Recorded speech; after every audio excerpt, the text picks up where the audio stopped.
What you are about to hear has not been approved for any audiences.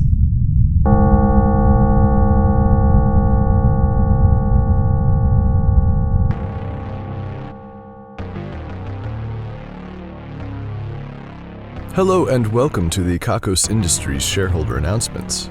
My name is Korandith III and I am CEO of Kakos Industries. Did you miss me? I missed you. Seriously, I did.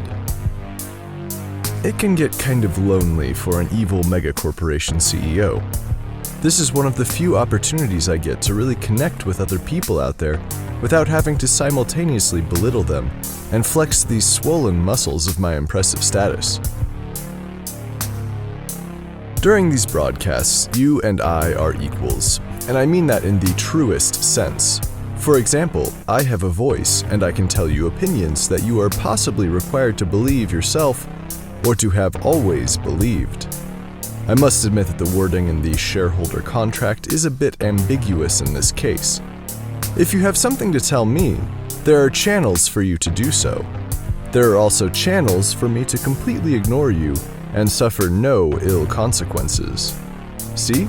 We're equals, and I really do care about you.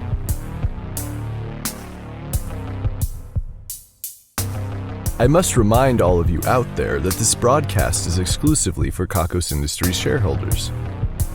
This includes standard, certified shareholders, anyone bearing a Kakos Industries logo in tattoo form, anyone who has received one of the rare collector's edition prints of my business card indicating ownership of stock, anyone who has been inoculated against our proprietary Plague Guts virus, and anyone who has touched Grace Rule or touched someone who has touched Grace Rule, the contracts master here at Kakos Industries. Grace Rule has really strong hands, you know, in a motherly way. In a slimy, caustic, motherly way. If you're not certain about whether she's touched you or if you've touched anyone she has touched, then you should ask yourself if you feel burny anywhere. It'll be really obvious. At any rate, if you have received one of this week's radios, then you are probably a shareholder. If you are not, then I apologize for the confusion, and also for your sudden and traumatic loss. If you don't know what it is yet, then keep your phone nearby and fully charged. It's going to be a long winter.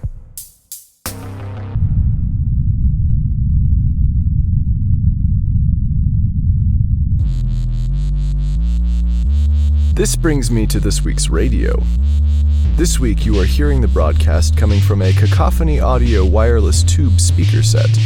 Kakophany is a company after our own hearts, which is how we were able to purchase them, with hearts. Their radios combine the classic warmth of tube amplification that you might have come to expect from an Audiophile Plus unit, with an extremely low quality and lossy sound file being transmitted from nearby. This gives you the opportunity to listen to your favorite music from CDs you may have ripped 10 years ago in a whole new way. Hear that majestic low bit rate transmitted through the air by a protocol not originally intended for sound and then amplified by a stream of high-powered cascading electrons. Yes, that is the sound of not really knowing what you're talking about. Don't worry, we've taken care of the transmitter for you. It may or may not be near you, and it may or may not include a high level of radioactivity. Again, please do not worry. If radiation is an issue for you, I can assure you that this particular kind of radiation is, at the very least, more interesting than others.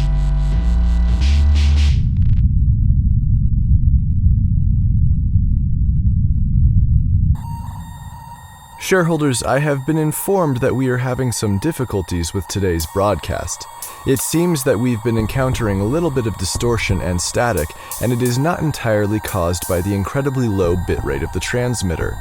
Our technology here in the studio where I do these broadcasts is much, much more than adequate, with sample resolutions of 128 bits per sample and a sampling speed of 96 megahertz. Let me just say that we have a wide range of ears and ear-like orifices that we have to cater to, but even so, this is way overkill. When I was preparing for my first broadcast, I told the lead engineer, Soundman Steven, that the budget for the project was whatever he wanted it to be, and he proceeded to develop what appeared to be an uncannily firm erection through his cut-off khaki dungarees. He also let out a deep, "Oh" sound. Soundman Steven is now signaling to me. He is indicating to me from the booth that he is still rock hard.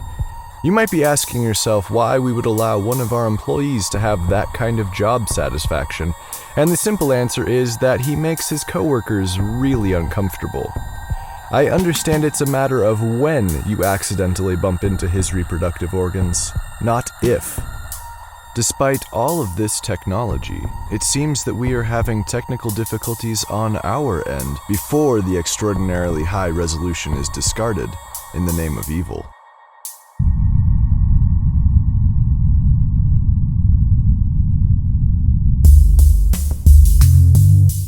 Anyway, getting back to where I was before.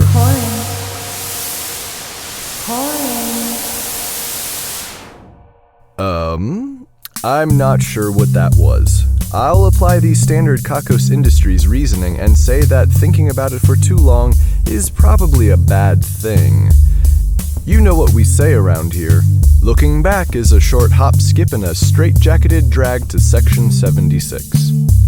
And before I get a bunch of letters, I'll just say for the record now that we call it Section 76 because Sections 1 through 75 are full. It's not a code. It's just rooms and rooms and rooms filled with deranged employees.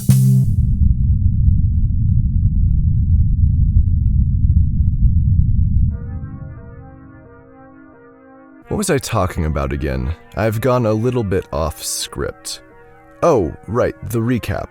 We recently had the celebration of self-love. It was a good one.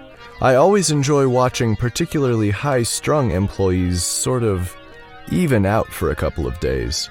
It's also enjoyable to watch the particularly strange employees, and I am fully aware of where I work when I say that, come into work in a sort of haze of shame, with an expression on their faces as though they may have finally gone too far and done something for which they can never forgive themselves. It is an enlightening time here at Kakos Industries.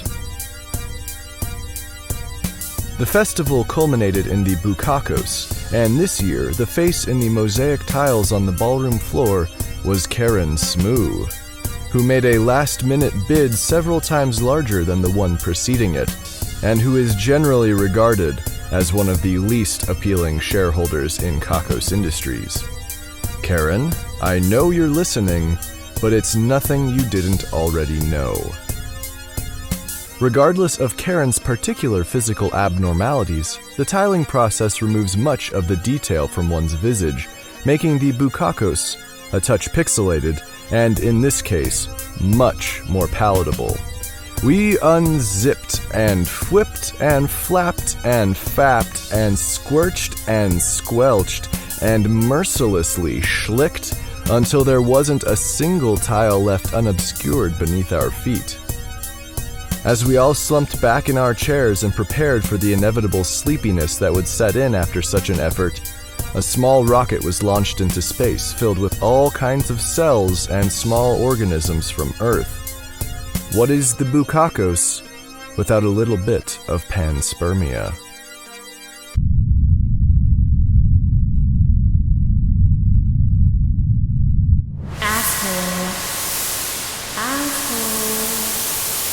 There is that sound again.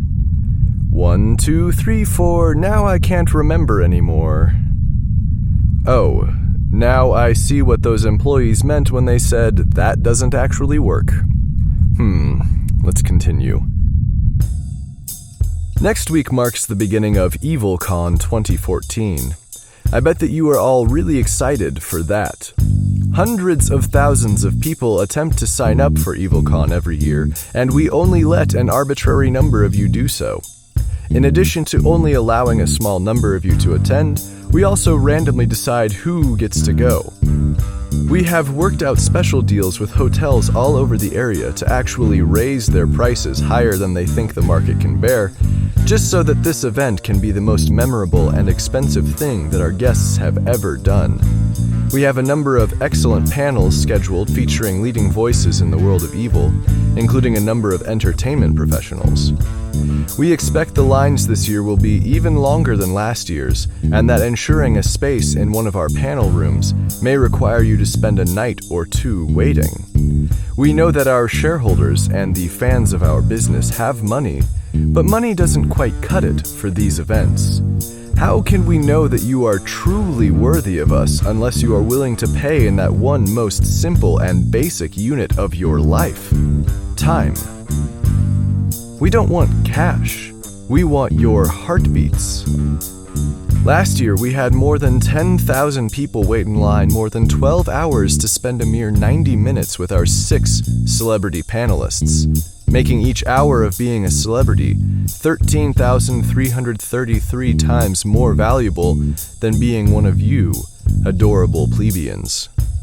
In addition to panels, we will also have a number of vendors selling evil merchandise, official and unofficial likenesses of evil characters, and original evil artwork, as well as a multitude of fans dressed as their favorite entity of evil. I am excited to see all of you in San Diego.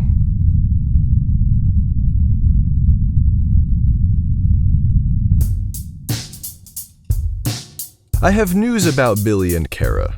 If you've forgotten, Billy and Kara are 2 young, bright, and sexually exciting employees here at Kakos Industries that we have manipulated in several ways to be a really cute couple that perks all of us up.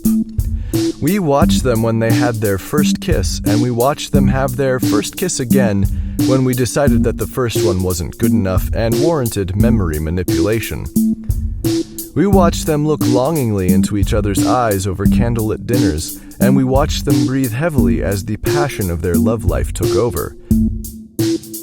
We watched them spend hours not really doing anything at all with the validation that at least they're not alone. Recently, we watched them move in together. The apartment is okay. It's nothing fancy, but it's homey, you know? We have watched Kara visually appraise Billy as not only breeding stock, but the potential co-rearer of her future brood. We have watched Billy lose himself staring into the window of jewelry stores, simultaneously filled with matrimonial instinct and lust for the busty woman behind the counter.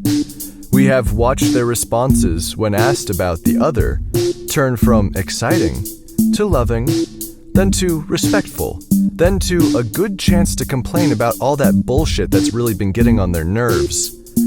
We have watched them ask themselves, is this what love is?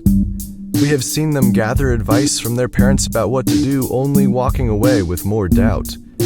We have watched their time together become more serious, and we have watched them grow to expect things from one another, where thanks should be given. We have watched them become something that does not make us feel the joy that it once did. We here in the Kakos Industries management have been having mixed feelings ourselves. We've definitely built something up here, but how will we know if it might have worked out better differently? Can we really gamble all that we have to try again with different people? What if we never have even this much success again, and we're left wondering about what could have been? I have the paperwork on my desk in my office that would have Billy transferred to another location, but I just can't bring myself to sign it. It is not often that we bring this much evil onto ourselves, but when we do, it gives us a reason to reflect.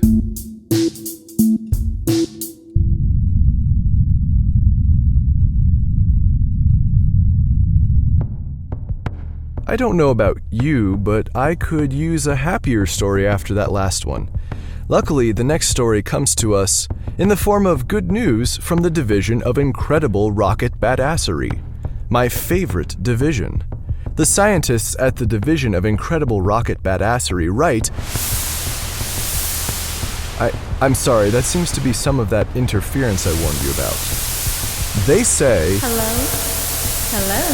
Hello, who is this? You're interrupting a very important broadcast. Is this boring? Boring deep? What? Boring deep from cock impotencies? Oh no. Shit. I got you good, Corin. Melantha. Who else? Your voice changed again. Unlike you, Corin, I'm willing to change every fiber of my being to better serve the cause of evil. Shareholders, if you're not aware, our unfortunate interrupter is Melantha Murther, the CEO of... Oh, Corin. Your pronunciation of the Nether dialect was never any good. Your... should sound like... emphasis on the... You are the worst. Oh, thank you. I didn't mean... Never mind. Is there any particular reason you have decided to intrude on my broadcast? I have very important information that I need to disseminate. Oh, Corin, are we talking about spreading your seed again? I have important information to share with the shareholders in a non-sexual fashion. I see. So what do you want? There's nothing in particular. I just wanted to show you that I could interrupt these broadcasts of yours anytime that I wanted to. Speaking of which, how did you do it? That is a trade secret, I'm afraid. I hate you. I know. If you were here right now, I would kill you with my bare hands. I would tear you up piece by piece. I would dance on your entrails. I would poke out your eyes. I want to make a hate baby with you.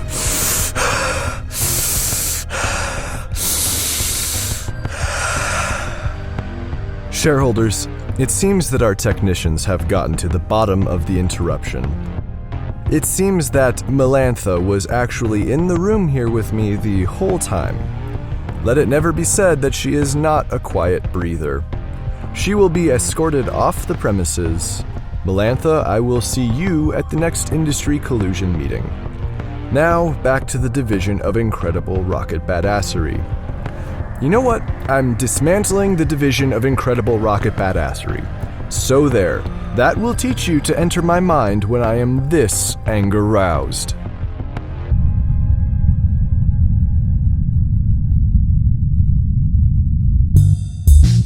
We have another installment of things we're taking responsibility for now. Remember that this segment is not things we're taking credit for now. That is a different segment, and it is coming up soon enough. This segment is about taking responsibility for what outwardly might look like the actions of others, but was really our doing all along. We owe a big apology to Dana Millett, Kyle Florman, Spencer Trask, and a reportedly sentient sex toy by the name of Buzz. Our adultery ninjas have struck close to home for all of you. I won't get into the graphic details, but we are responsible for the apparent sexual misadventures of your significant others. This week we're doing a buy one get one free kind of thing, so you have all been given a coupon if you decide the time is right for our adultery ninjas to take you on your own sexual misadventures. In addition to the adultery I have just discussed, it seems that we have also made a rather serious error when we were representing one of our clients in the fast food industry. Apparently, we sent a memo to all of their employees with tips on how to stretch their minimum wage, and also some tips on getting a second, soul-sucking and menial job to help ends meet. What we thought were helpful tips came off as rude, ignorant, and just downright mean. For this and everything else we have taken responsibility for, sorry, that's our bad.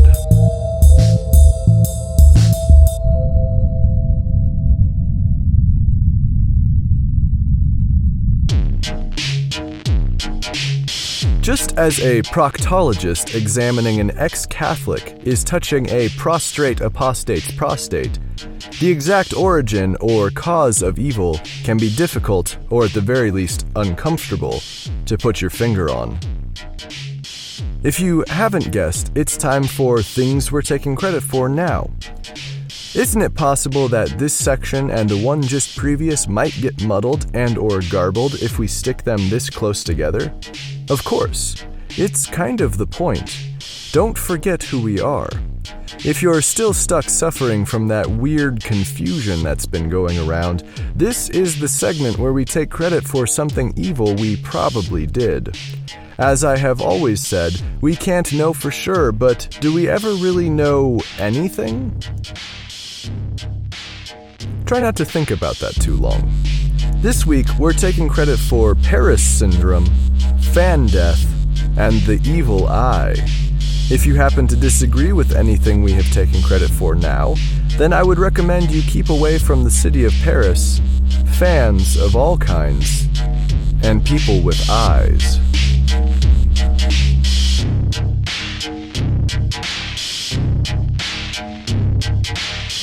The winner of this week's Ruin a Life drawing is Andrew Geraldson. As a result, his lifelong enemy will have his life ruined. Andrew selected Barry as his enemy. At first we thought it was a joke, and we were prepared to have Andrew's sense of humor removed. But we presented the name to the Wheel of Misery, and it decided to spin. We're not sure if Andrew Geraldson actually knows anyone named Barry, or if he just narrowly dodged a bullet to the lower frontal lobes. But there is someone out there by that name. The Wheel of Misery landed at really thick hair. From this time on, Barry will have only a few follicles on his entire body, and each will grow an enormous strand of hair several feet long and several inches thick, and with a mind and ability to move all its own. Barry may die of laughter when his strands of hair decide to tickle him without mercy. Also, for good measure, Andrew Geraldson will now have a really annoying laugh. We find that somewhat satisfying. Best of luck to you both.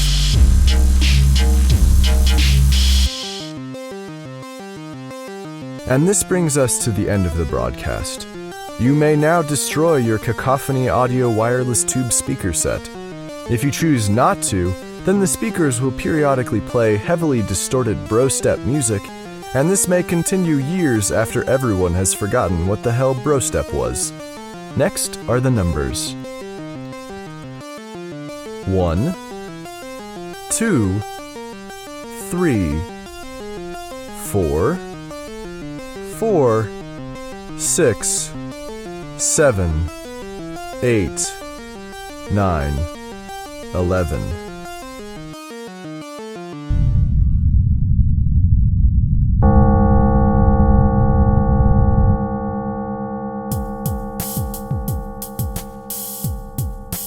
Kakos Industries is written and produced by Conrad Mishuk, who is also the voice of Corin Deeth. The music is also composed by Conrad Mishuk.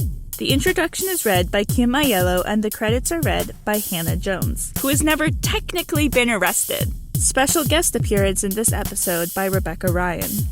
Check out kakosindustries.com for more episodes. There's also transcriptions if you'd rather read the Kakos Industries announcements. That's KAKOSINDUSTRIES.com. Questions, comments, or a strong desire to collaborate? Drop us a line at inquiries@kakosindustries.com. That's INQUIRIES@kakosindustries.com. If you like Kakos Industries, be sure to rate and review us on iTunes and Stitcher, and like us on Facebook. If you're feeling down after this broadcast, have you considered purchasing a loom?